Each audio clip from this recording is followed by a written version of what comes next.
Hello friends, நீங்கள் பார்த்துட்டு இருக்கிறது அனிமி எஃப்எம் தமிழ். நான் உங்கள் ஆர்ஜி விஸ்வா. நாம இன்னைக்கு இந்த வீடியோவில் என்ன பார்க்க போகிறோம்னா, இந்த ஷேடோ வேர்ல்ட் அனிமியோட எபிசோட் 2 தான். ஃபஸ்ட் எபிசோட் பார்க்காதவங்க மறக்காமல் டிஸ்கிரிப்ஷனில் லிங்க் தரேன், போய் பார்த்துட்டு வந்துருங்க. அண்ட் ஃபஸ்ட் எபிசோட் பார்த்துட்டு இந்த எபிசோட் பார்க்க வந்திருக்கீங்கன்னா கண்டிப்பாக இந்த அனிமி உங்களுக்கு ரொம்பவே பிடிச்சிருக்குன்னு நினைக்கிறேன். அதனால் மறக்காமல் சப்ஸ்கிரைப் பண்ணி பெல்லைக்கான ஆளில் பிடிச்சிக்கோங்க. அப்போ தான் நம்ம போகிற ஒவ்வொரு வீடியோ உங்களுக்கு நோட்டிஃபிகேஷனாக வந்து சேரும். சரி, வளவலம் பேசாமல் நம்ம இன்னைக்கு வீடியோக்குள்ள போகலாம். நம்ம இன்னைக்கு பார்க்க போகிறது த ஷேடோ வேர்ல்ட் எபிசோட் 2.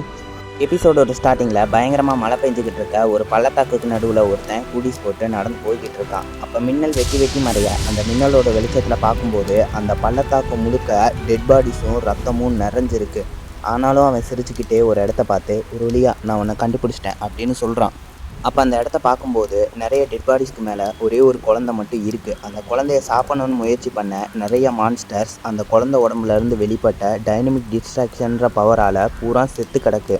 அதை பார்த்தவன், ஒரு சின்ன குழந்தை உடம்புலேருந்து இந்த அளவுக்கு டைனமிக் டிஸ்ட்ராக்ஷன் பவர் வெளியேறும்னு நான் எதிர்பார்க்கல அப்படின்னு சொல்லிட்டு அவனோட சைக்கிக் பவரை யூஸ் பண்ண அந்த குழந்தை உடம்புல இருந்த ரத்தமும் சேரும் விலகி அந்த குழந்தை மட்டும் அவனோட கையில் வந்து உட்காருது. அவனோட கையை கடிச்சு அந்த குழந்தையோட வாயில் அவனோட ரத்தம் ஒரு சொட்டை விட அந்த குழந்தையும் அந்த ரத்தத்தை குடிக்குது. அதை குடித்தோடனே டைனமிக் டிஸ்ட்ராக்ஷன் பவர் அண்ட் அடக்க முடியாத ஆறா பூராமே சீல் ஆகி அந்த குழந்தைய சுற்றி ஒரு ஐஸ் பிரிசன் ஃபார்ம் ஆகி அந்த குழந்தைய அந்த இடத்துலையே சீல் பண்ணியிருக்கு. அதுக்கப்புறம் அவன் அந்த இடத்த விட்டு நடந்து போன மேனிக்கே, இதோட என் வேலை முடிஞ்சது, இதுக்கப்புறம் நடக்க வேண்டியதெல்லாம் காலமே தானாக நடத்தும் அப்படின்னு சொல்லிட்டு அங்கேருந்து மறைஞ்சு போயிடுறான். அங்கே கட் பண்ணி பென்ட்ரோ சிட்டிக்கு பக்கத்தில் இருந்த ஒரு பெயர் தெரியாத ஆர்கனைசேஷனுக்கு சைட்டன் சிட்டியோட ஹையர் அஃபீஷியல்ஸ் கிட்டேருந்து ஒரு ஃபேக்ஸ் வந்திருக்கு. ஆலோகிராம் முன்னாடி உட்கார்ந்துருந்த ஹேமான்ற பொண்ணும் ஜீவான்ற அந்த பையனும் சைட்டன் சிட்டியிலேருந்து வந்த ஃபேக்ஸை பார்த்து, என்னது இது, சைட்டன் சிட்டியிலேருந்து நமக்கு ஃபேக்ஸ் வந்திருக்கா அப்படின்னு ஆச்சரியமாக கேட்க, அப்போ பின்னாடி இருந்து ஒரு குரல் கேட்குது. என்னது, சைட்டன் சிட்டியிலேருந்து நமக்கு ஃபேக்ஸ் வந்திருக்கா அப்படின்னு கேட்க, அந்த குரலை கேட்டவனையே ஜீவாவும் ஹேமாவும் சீஃப் அப்படின்னு சொல்லி எந்திரிச்சு நிற்கிறாங்க. அப்போ அந்த ஆர்கனைசேஷனோட சீஃபும் என்ன ஃபேக்ஸ் வந்திருக்கு அப்படின்னு சொல்லி கேட்க, அதுக்கு ஹேமாவும் ஜீவாவும் அந்த ஃபேக்ஸில் இருக்கிறத படித்து காட்டுறாங்க. பென்ட்ரோ சிட்டியோட இன்சிடென்ட்ஸில் நம்மளோட இன்க்ளூட் இருக்கணும் அப்படின்னு சொல்லி சைட்டன் சிட்டியோட ஹையர் அஃபீஷியல்ஸ் விரும்புகிறாங்க. அந்த ஃபைட்டில் நம்மளும் கலந்துக்கிட்டு அவங்களுக்கு பென்ட்ரோ சிட்டியை கைப்பற்றி கொடுக்கறதுல நம்ம உதவணும்னு சொல்லி அவங்க எதிர்பார்க்குறாங்க அப்படின்னு சொல்ல, அதுக்கு பென்ட்ரோ சிட்டி நம்மக்கிட்ட ரெக்வஸ்ட் பண்ணியிருக்காங்களா அப்படின்னு யோசிக்க, அதுக்கு அந்த சீஃபும் என்னது, சைட்டன் சிட்டி நம்மக்கிட்ட ரெக்வஸ்ட் பண்ணி கேட்டிருக்கா அப்படின்னு சொல்லி யோசிக்க, அப்போ ஜென்சின்ற ஒருத்தன், நம்ம தான் நேம்லெஸ் ஆர்கனைசேஷன்னு சொல்லி நம்மளை தான் ஒதுக்கி வச்சுட்டாங்களே, அப்புறம் எதுக்காக நம்மக்கிட்ட ரெக்வஸ்ட் பண்ணியிருக்காங்க அப்படின்னு சொல்லி கேட்க, அப்போ மெலினா அப்படின்ற ஒருத்தவங்க அந்த இடத்துக்கு வந்து, அவங்க நம்மக்கிட்ட ரெக்வஸ்ட் பண்ணி கேட்கல, நம்ம இந்த ஹைப்ரிட்ஸ்க்கு நடுவில் நடக்கிற வாரில் இறந்து போகணும் அப்படின்னு சொல்லி ஆசைப்பட்றாங்க அப்படின்னு சொல்கிறாங்க. அவங்கள பார்த்த உடனே ஜின்சியும் ஹேமாவும் ஜீவாவும் லேடி மெலினா அப்படின்னு சொல்லி சல்யூட் அடிக்க, அவ்வளோ நேரம் யோசிச்சுக்கிட்டு இருந்த ராக்ஸ் மெலினாவை பார்த்து, நம்ம இந்த வாரில் பார்ட்டிசிபேட் பண்ணலாம், நீ என்ன சொல்கிற மெலினா அப்படின்னு சொல்லி கேட்க, அதுக்கு மெலினாவும் எனக்கும் பார்ட்டிசிபேட் பண்ணலாம் அப்படின்னு சொல்லி தான் தோணுது. நம்ம வீக்கஸ்டான ஆர்கனைசேஷனாக இருந்தாலும் என்றைக்காக இருந்தாலும் அவங்களுக்கு ஒரு த்ரெட்டாக இருப்போம் அப்படின்னு நினச்சி தானே அவங்க நம்மளை ஃபினிஷ் பண்ணும் அப்படின்னு சொல்லி ட்ரை பண்ணுறாங்க. ஆனால் நம்ம எவ்வளோ பவர்ஃபுல்லான ஆளுங்க அப்படின்னு சொல்லி அந்த சைட்டன் சிட்டியில் இருக்க கிழவனுங்களுக்கு காட்டுவோம் அப்படின்னு சொல்கிறாங்க. அதுக்கப்புறம் ராக்ஸ் ஹேமாவை பார்த்து, நாங்கள் இந்த கொஸ்ட்டை அக்செப்ட் பண்ணிக்கிறோன்னு சொல்லி சைட்டன் சிட்டிக்கு ரிப்ளை பண்ணிடுங்க.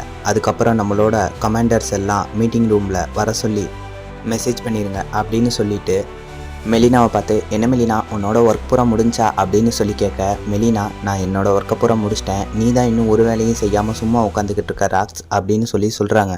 அதுக்கு ராக்ஸ் மூஞ்ச பாவமாக வச்சுக்கிட்டு, நான் தூங்கி 3 நாள் ஆச்சு மெலினா, ப்ளீஸ் இன்னைக்கு ஒரு நாள் மட்டும் எனக்கு ரெஸ்ட் கொடு அப்படின்னு சொல்லி கேட்குறாங்க.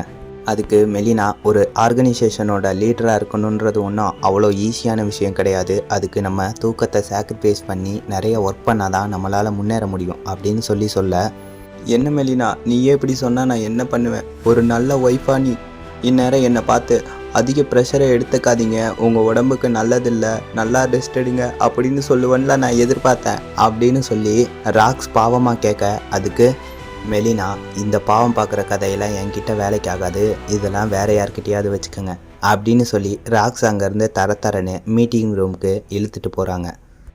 நம்ம இங்கே எதுக்காக அசம்பிள் ஆகிருக்கோம் அப்படின்னு உங்கள் யாருக்காவது ஐடியா இருக்கா அப்படின்னு சொல்லி ராக்ஸ் கேட்க, அதுக்கு 8 பேரும் இல்லை சீஃப் எங்களுக்கு எந்த ஐடியாவும் இல்லை அப்படின்னு சொல்ல, அதுக்கு ராக்ஸ் சைட்டன் சிட்டியிலேருந்து வந்த ஃபேக்ஸை ஓப்பன் பண்ணி காட்ட, அதை படித்து பார்த்த உடனே சுரேஷ், என்னது சைட்டன் சிட்டியில் ஹைப்ரிட்ஸ் கூட நடக்கிற வாரில் நம்ம கலந்துக்கணுமா அப்படின்னு சொல்லி தேர்ட் கமாண்டரான சுரேஷ் கேட்க, அதுக்கு ராக்ஸும் ஏன் நம்மளால் கலந்துக்க முடியாதுன்னு நினைக்கிறியா சுரேஷ் அப்படின்னு சொல்லி கேட்க, இல்லை சீஃப் நான் அப்படி சொல்லலை அப்படின்னு சொல்ல சும்மா கிண்டல் பண்ணேன், நான் அப்படிலாம் கேட்கல, நீ என்ன சொல்ல வரேன்னு எனக்கு தெரியுது சுரேஷ்.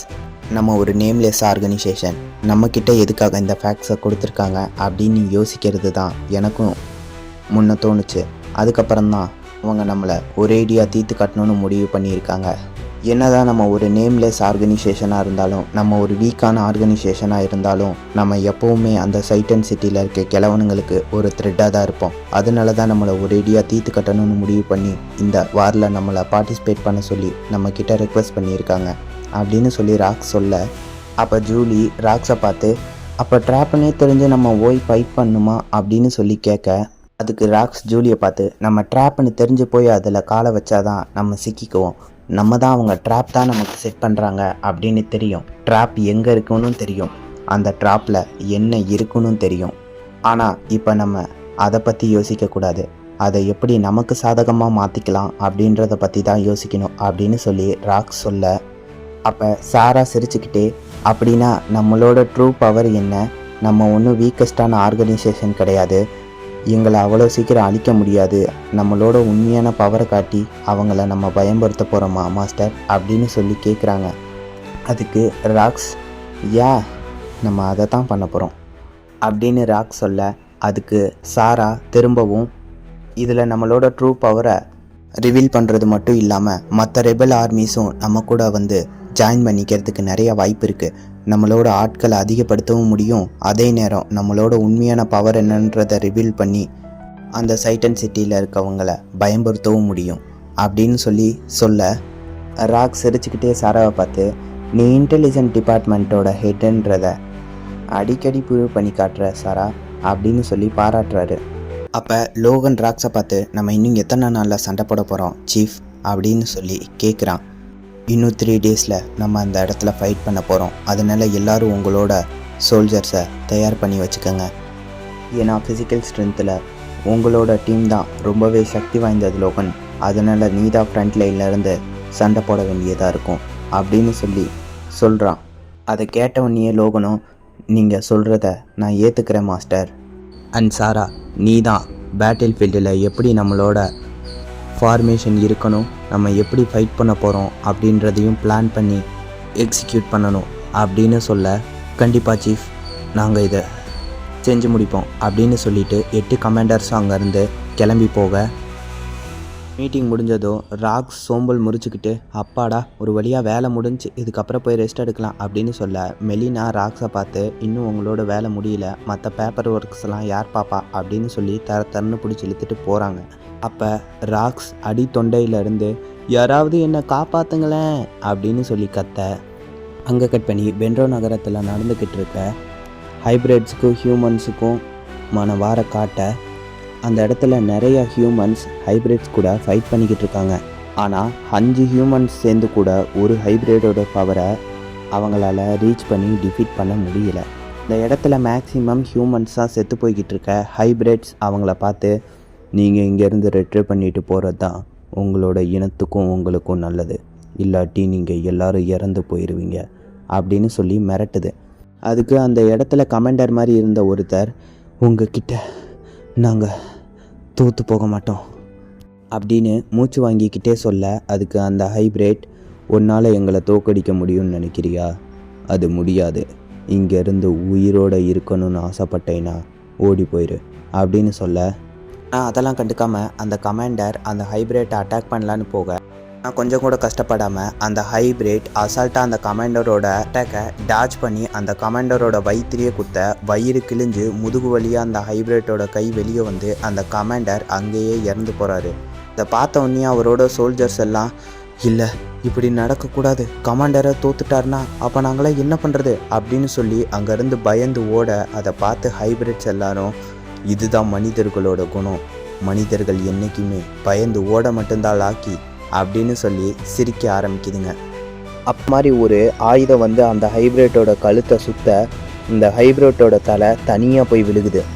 அதை பார்த்து மற்ற ஹைப்ரிட்ஸ்லாம் வேக வேகமாக அவங்களோட பவர்ஸை கேதர் பண்ண ஆரம்பிக்க, ஆனால் அதுக்குள்ளே ஒரு மின்னல் மாதிரி எல்லா ஹைப்ரிட்ஸ் கிட்டேயும் வந்து போக பூரா ஹைப்ரிட்ஸோட தலையும் கீழே தனித்தனியாக விழுகுது. அங்கே கட் பண்ணி ராக்ஸோட ஆர்கனைசேஷனில் ராக்ஸ், மெலினா, அதுக்கப்புறம் 8 கமாண்டர்ஸ் எல்லாருமே பவர்ஃபுல்லான பீஸ்ட் கியர்ஸை போட்டுட்டு நிற்க, அவங்களுக்கு கீழே எல்லா சோல்ஜர்ஸுமே ஆர்டர் வைஸில் நிற்க, ராக்ஸ் முன்னாடி வந்து நம்ம இப்போ போக போகிற மிஷின் ரொம்பவே ஆபத்தானது, அதனால யாரெல்லாம் இங்கே விருப்பப்பட்டு வந்திருக்கீங்களோ அவங்க மட்டும் இங்கே இருக்கலாம், விருப்பம் இல்லாதவங்களை நாங்கள் ஃபோர்ஸ் பண்ண மாட்டோம். ஆனால் சைட்டன் சிட்டி நம்மளோட ஆர்கனைசேஷனை அழிக்கணும்னு சொல்லி முடிவு பண்ணிட்டாங்க. அதனால தான் நம்மக்கிட்ட இந்த ரெக்வெஸ்ட்டை கொடுத்துருக்காங்க. அதனால நம்மளோட ட்ரூ பவரை நம்ம ரிவீல் பண்ண வேண்டிய நேரம் வந்துருச்சு. நம்மளோட ட்ரூ பவரை அவங்கள்ட்ட ப்ரூவ் பண்ணுன்றது மட்டும் இல்லாமல் நம்மளோட ட்ரூ பவரை ரிவீல் பண்ணுறதுக்கு இன்னொரு ரீசனும் இருக்குது. சுற்றி இருக்க மற்ற ரெபல் ஆர்மிஸ் எல்லாம் நம்மளோட ஆர்கனைசேஷனில் ஒருங்கிணைச்சு நம்ம இன்னும் ஒரு ஸ்ட்ராங்கான ஆர்கனைசேஷனாக மாறணும். அப்போ தான் நம்மளால் அந்த சைட்டன் சிட்டியை எதிர்த்து சர்வே பண்ண முடியும். அதுக்கு இந்த பென்ட்ரோ சிட்டியில் நடக்கிற ஒரு டீக்காயாக நம்ம பயன்படுத்திக்க போகிறோம். உங்கள் எல்லாத்துக்கும் நம்ம எதுக்காக இப்போ இந்த வாருக்கு தயாராக இருக்கோம் அப்படின்னு புரிஞ்சிருக்கோன்னு நம்புகிறேன். இங்கே இருக்க யாரெல்லாம் என் கூட வாருக்கு வரா அப்படின்னு ராக்ஸ் கேட்க, அங்கே இருந்த எல்லாருமே நாங்கள் உங்களுக்கு சப்போர்ட் பண்ணுவோம் சீஃப், நாங்கள் எல்லாருமே உங்கள் கூட வாருக்கு வருவோம் அப்படின்னு சொல்லி எல்லாருமே கத்த, அதை பார்த்த ராக்ஸ் சிரிச்சுக்கிட்டே சரி ஓகே வாங்க போகலாம். இல்லை, இதோட இந்த எபிசோட் முடியுது. இந்த எபிசோடை ஃபுல்லாக பார்த்துட்டு பிடிச்சிருந்தா சப்ஸ்கிரைப் பண்ணி பெல் ஐக்கனை ஆளில் போட்டுக்கோங்க. அது மட்டும் இல்லாமல் ஏதாவது சின்ன சின்ன மிஸ்டேக் இருந்தால் அதை மறக்காமல் டைரெக்டாக கமெண்ட்டில் சொல்லுங்கள். அப்போ தான் என்னென்னா திருத்திக்க முடியும். அண்ட் அது மட்டும் இல்லாமல் நான் போன எபிசோட்லேயே சொன்ன மாதிரி இந்த ஸ்டோரியை கேட்குறவங்க இல்லை இந்த அனிமையை பார்க்குறவங்க யாராவது ஒரு டிராயிங் ஆர்டிஸ்ட் இல்லை ஒரு அனிமி கிரியேட்டராக இருந்தீங்கன்னா, இதை ஒரு மாங்காவோ இல்லை ஒரு அனிமேஷனாவோ க்ரியேட் பண்ணும் அப்படின்னு ஆசைப்பட்டீங்கன்னா மறக்காமல் டிஸ்கிரிப்ஷனில் என்னோட Insta ID and Telegram channel link தரேன். அதை மறக்காமல் கான்டாக்ட் பண்ணுங்கள். நாங்கள் கண்டிப்பாக உங்களுக்கு ரெஸ்பான்ஸ் பண்ணுவோம். ஏன்னா இந்த ஸ்டோரி மட்டும் இல்லாமல் இது மாதிரி எங்கள்கிட்ட இன்னும் நிறைய வெரைட்டியில் நிறைய விதமான ஸ்டோரிஸ் இருக்குது. அது எல்லாத்தையுமே நீங்கள் எந்த அளவுக்கு சப்போர்ட் பண்ணுறீங்களோ அந்த அளவுக்கு கூடிய சீக்கிரத்தில் அப்லோட் பண்ணுவோம். சரி ஓகே ஃப்ரெண்ட்ஸ், நாளைக்கான வீடியோவில் நாளைக்கான எபிசோடில் சந்திக்கலாம். Tata, bye bye.